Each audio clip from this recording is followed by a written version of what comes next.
지난해 여름, 미국 대통령 후보 수락 연설에서 주인공보다 더 주목을 받은 사람이 있었다. 도널드 트럼프의 딸 이방카 트럼프. 그녀는 자신을 소개하며 이렇게 말했다. Like many of my fellow millennials, I do not consider myself categorically Republican or Democrat. More than party affiliation, I vote based on what I believe is right for my family and for my country.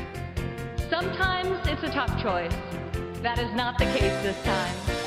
스스로가 밀레니얼 세대임을 내세우며 공통점을 강조했던 그녀의 찬조 연설은 그간 파격 발언을 일삼았던 트럼프의 이미지에 적지 않은 영향을 주는데 성공했다. 당시 전문가들은 그녀가 젊은 세대들에게 환영받을 수 있었던 이유를 분석하며 한 가지 특징적인 키워드를 꼽았는데 바로 밀레니얼 세대이다. 밀레니얼 세대는 2000년에 성인이 된 세대부터 2000년대 태어난 사람들까지를 지칭한다. 이들은 상대적으로 기대치가 낮은 사회에서 자기 다움과 자유를 가장 큰 가치로 잡는 특징이 있는데 이방카 트럼프는 이러한 특징을 잘 이해하여 자신이 속한 세대들의 공감 포인트를 적극 어필하는 데 성공한 것이다. 이렇듯 산업의 진화와 더불어 우리가 놓치지 말아야 할 중요한 과제 중에 하나가 트렌드를 파악하고 예측하는 힘, 다시 말해 시대를 읽는 눈이다. 특히 현 밀레니얼 세대가 갖는 특징들은 소비 문화와 더불어 미래의 방향을 예측할 중요한 요소로 거론되고 있는데 트렌드 예측 전문가 김경훈 소장은 이들에 대한 이해가 곧 변화의 이해라고 말한다. 한국의 밀레니얼 세대 또한 삼포 세대론이나 헬조선 인식처럼 사회로부터의 기대치가 상대적으로 낮아진 세대다. 게다가 경기 불안과 지속된 취업난, 주택가격 상승 등으로 이들의 주머니는 집시들의 가난한 삶과도 닮아가고 있다. 그러나 밀레니얼 세대의 삶을 엿볼 수 있는 SNS를 살펴보면 이들의 세상은 빈곤보다는 역동적인 삶과 연결성으로 충만해 있다. 이들의 삶을 비판적으로 보는 사람들은 가상 공간에서 꾸며낸 경험을 드러내는 SNS 허언증이나 허세 등으로 진단한다. 구글 검색에서 본 밀레니얼 세대는 형편없고 게으른 바보이다. 그러나 과시적 심리나 게으른 삶은 밀레니얼 세대만이 갖는 속성은 아니다. 다만 기성세대처럼 마음껏 소유할 수 없는 상황에서 자신이 찾아낸 골목길, 셀프 인테리어, 나만의 스포츠, 시체놀이 등을 공유하는 것이 가치 있는 삶이자 삶에 대한 동기부여로 작용하고 있을 뿐이다.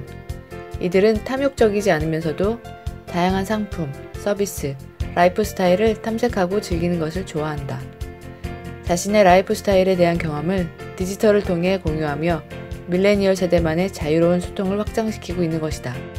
즉, 소유보다는 다양한 라이프 스타일을 경험하는 것이 밀레니얼 세대의 재산 목록 1호라고 할 수 있습니다. 여기서 우리가 주목해야 할 것은 외부로 표출되는 개인의 경험들이 모여 소비 문화를 변화시킨다는 사실입니다. 이들의 소비 패턴을 살펴보면 자신이 세운 가성비 그리고 합리적 기준에 따라 물건을 구매하려는 경향이 있는데 예를 들어 아무도 살 것 같지 않은 한정 판매 아이템을 미련 없이 구매한다든지 한 달 내내 아르바이트를 한 돈을 모아 뮤직 페스티벌 3일권을 구입하는 시기죠. 그리고 이렇게 구매한 물품과 경험을 있어 보이도록 SNS를 통해 공유합니다. 이를 있어빌리티라고 표현하기도 해요. 이들에겐 브랜드 파워가 예전만큼 큰 영향을 주지 않습니다. 소유보다는 경험이 더 중요하기 때문입니다. 부정적 경험 역시 밀레니얼 세대들에게는 새로운 경험이자 놀이문화로 받아들여진다. 가장 단적인 예가 일본의 오사카 시장 스시인데 이곳은 한국인에게만 와사비를 많이 넣는 혐한 외식 체인으로 알려져 있다. 재미있는 점은 와사비 테러를 경험한 인증글이 점차 확산되면서 부당함을 직접 경험하려 한다는 것이다. 어떤 방향으로 흘러가든 분명한 건 밀레니얼 세대가 소비 유형을 완전히 바꿔놓고 있다는 사실입니다.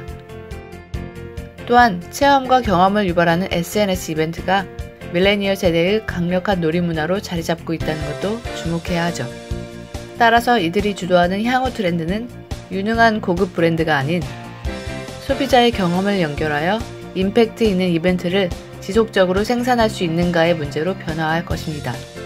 따라서 변화의 주체를 제대로 이해하려면 세대 차이의 극복보다는 그들의 입장이 되어보는 공감 능력을 키워야 합니다. 그들이 하는 행동을 직접 보든 겪든 감정이입을 하는 단계까지 가보게 되면 그들이 몰랐던 니즈까지 한 발 앞서 예측할 수 있으니까요. 그들의 경험과 하나가 되는 것, 그것이 현 시대를 읽어내는 방법입니다.